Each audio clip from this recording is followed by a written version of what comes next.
We live in a world where often when people think about visioning the future, they vision stuff. So you have a vision of the car you want, or you have a vision of an amount of money you want, or you have a vision of a home you want. And you see this with people with their vision boards. Mm-hmm. What's your take on that? And is that the right type of visioning? And what is the right type of visioning? Well, we do so many different variations because I think people integrate information differently.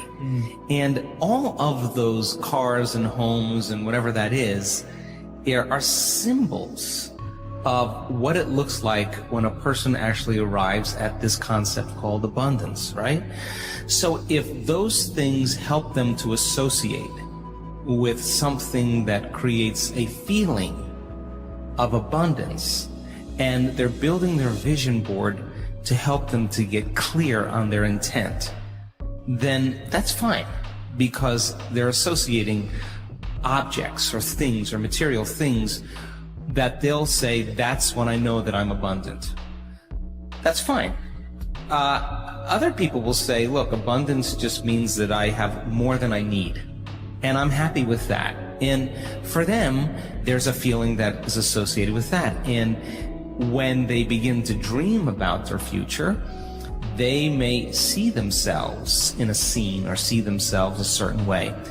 I don't care what it takes for the person to get there, because once they have their abundance, and this happens quite a bit in our work, when you finally have everything you want, there's only one thing you're going to ask yourself: how am I going to contribute to the world? Mm-hmm. How am I going to make a difference? So we use different tools to help people to get to that point. But if the person's doing the vision board and they're saying, when I get my new car, I get my new house, I get my new relationship, then I'm going to feel so great. Well, then they're back to the program, waiting for it to happen for them to feel the emotion. They're believing their outer world has to change in order for them to feel better. There's no effect of drawing the experience to you with that way. So the person has to use those tools to get them into the emotional state for them to feel like it's already happened. Now think about this. If you get up from a creative process and you feel grateful, you feel a love for life, you feel a joy for existence, you feel a passion for the moment, you will not be looking for your future, because you'll feel like it's already happened. It's the moment that we start feeling those self-limiting emotions that we feel separation, and then we start looking for it again. Well, then, if you're waiting, you're not creating, you're in separation again. So then, whatever it takes for you to move into a state of being. And what is a state of being? Thoughts are the vocabulary of the brain. Feelings are the vocabulary of your body. How you think and how you feel creates your state of being. So then if you wake up in the morning and you come back to your senses with a clean slate and you say, I don't feel anything, and you say, well, let me start thinking about all the problems in my life. Well, all those problems are connected to different people or different objects or things at different times and places. The moment you remember your problems, a memory is a record of the past. You're thinking in the past. Every one of those problems has an emotion associated with it. So all of a sudden you start feeling unhappy, you start feeling bitter, you start feeling frustrated. So now your body's in the past. So then most people then create a state of being that's connected to their past. And if they're in the familiar past, then they are going to crave the predictable future, and they're going to fall back into routine. So then we want people then to get very clear on that vision of their future, however they do it, and begin to combine that clear intention with an elevated emotion. And the stronger the emotion they feel from the vision they're creating, the more altered they feel inside of them, the more they're going to pay attention to the pictures in their mind. And now they're remembering their future. And biologically, it's exactly the same as remembering your past. In fact, if you're not being defined by a vision in the future, it means you're making your past more real than your future. You're falling in love with your past. You're more in love with your past than you are with your future. That you're believing in your past more than you're believing in your future. When you get to that moment where you have that feeling, that's your compass. Because that feeling is going to drive your behaviors.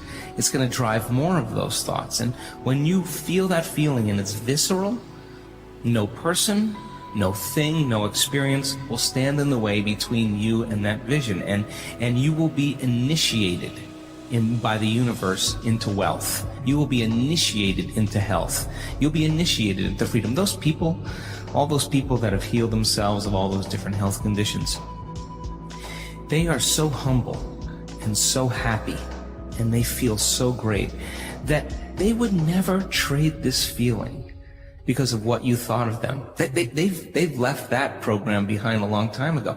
They actually don't care how you think of them. They actually are so happy with themselves that they're no longer dependent on anything outside of them. Now, I think that's a really important moment, because that's the moment we give people permission in our lives to do the same, right? And I think that more and more people are beginning to figure that out as they do this work. Now, your brain is organized to reflect everything you know in your life. Your brain is a reflection of your external environment. It's an artifact of all the things you've learned and experienced to date.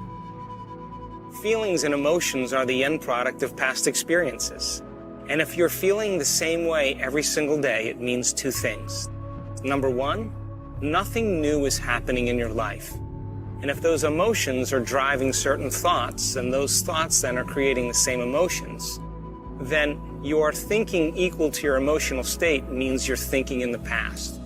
And if you believe that your thoughts have something to do with your destiny, as long as you're thinking equal to your familiar emotions, you keep reaffirming the same past experiences in your life over and over again.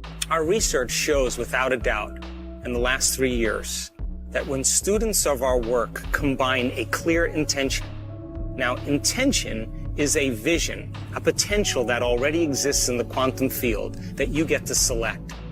And when you ask yourself a question like, what would it be like to be healthy? What would it be like to be wealthy? What would it be like to be free or to be in love? The moment you ask that creative question, part of your brain called the frontal lobe turns on. That's the crowning achievement of a human being. Once that area of the brain turns on, it's like a great symphony leader. It looks out of the landscape of the entire brain, and it begins to randomly select different networks of neurons that are connected to the things you've learned in your life or the experiences you had. And it begins to seamlessly paste them together to create an ideal, a vision, or an internal representation. That is a potential experience that's awaiting you. But it's not enough to just have the mind involved. Thoughts are the language of the brain, and feelings are the language of the body. And how you think and how you feel creates a state of being. Once you can begin to emotionally embrace that future reality before it's made manifest, when you combine that clear intention with an elevated emotion, the freedom, the joy, the inspiration, the genuine love that you feel or gratitude from that experience, the moment you do that, your body, as the unconscious mind, begins to believe it's living in that future reality in the present moment. Now you're moving into a new state of being, into a new personality. And a new personality creates a new personal reality.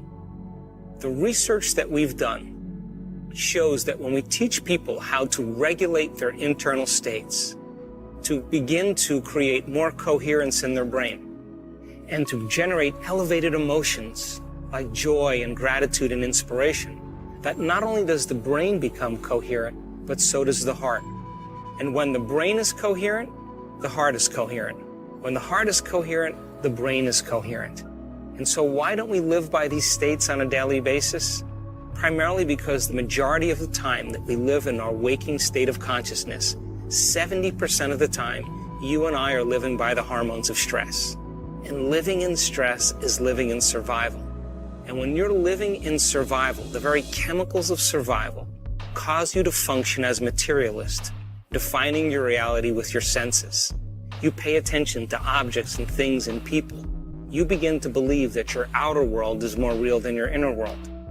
And the side effect of this, over time, begins to cause us to feel separate from possibility.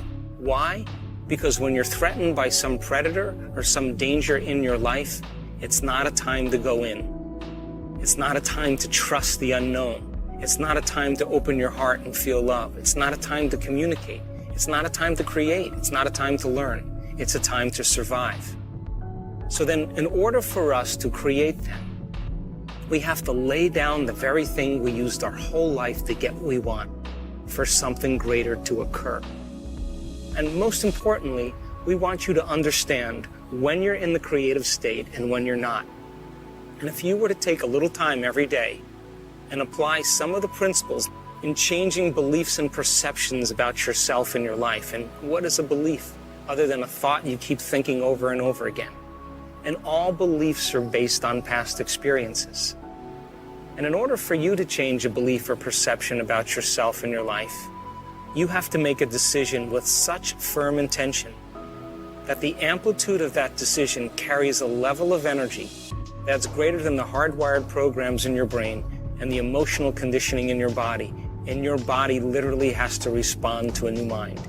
And when the choice becomes an experience that you never forget, that's the moment the past biologically no longer exists in you. And people around the world are changing beliefs and perceptions that are based on past experiences from 30 and 40 and 50 years ago.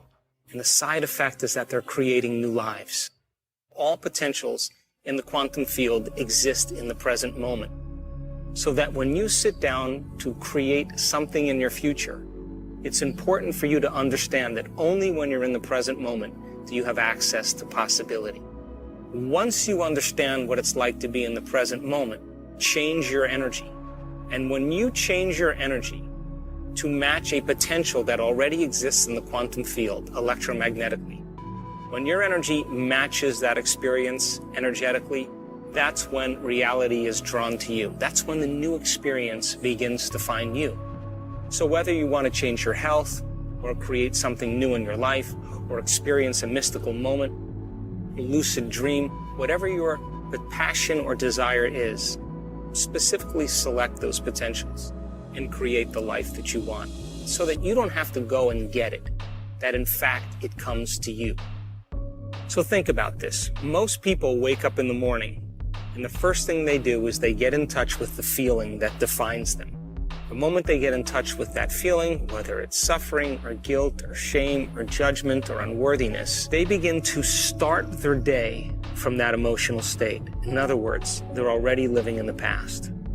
And once they turn on the certain chemicals that drive certain brain circuits, they expect their life to change, but they're thinking the same thoughts, performing the same actions, and living by the same emotions, but secretly expecting their life to change. What if, then, in a small example, you became conscious of those emotions that keep you anchored to the past, and you begin to change your emotional state, means you would begin to change your energy.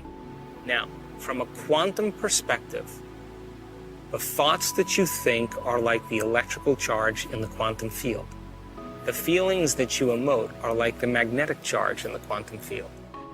And how you think and how you feel broadcasts an electromagnetic signature that influences every single atom in your life. The thought sends the signal out, and the feeling draws the event back. So you are broadcasting information on a daily basis into the field. When you change your energy, you literally change your life. And if you're able to maintain that change in energy, you will begin to draw new experiences to you. And that's when you become the scientist in measuring fruits of your efforts. And as I said, common people all over the world in all different cultures are doing the uncommon. They're healing themselves from diseases, chronic diseases, serious, potentially fatal diseases. They're creating wonderful new jobs and opportunities. They're winning the lottery. They're having mystical experiences that begin to uncover the mystery of who we really are. And I think that the biggest lie that we've ever been told is that we're linear beings living a linear life. But in fact, we are dimensional beings living a dimensional life. And so uncovering the mystery of the self, beginning to look deeper and understanding who we are, that if knowledge is power, then knowledge about yourself is self-empowerment. And I want to inspire you and motivate you so that you can begin to apply these principles so that you get to be the recipient of your own efforts.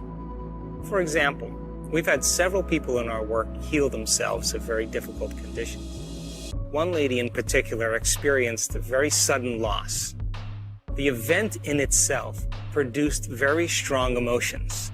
Those emotions then lingered for periods of time, and it began to define her as a personality. Now, it's a scientific fact that the hormones of stress push the genetic buttons and create disease. So the long-term effects by living by those chemicals literally are harmful to our body, justified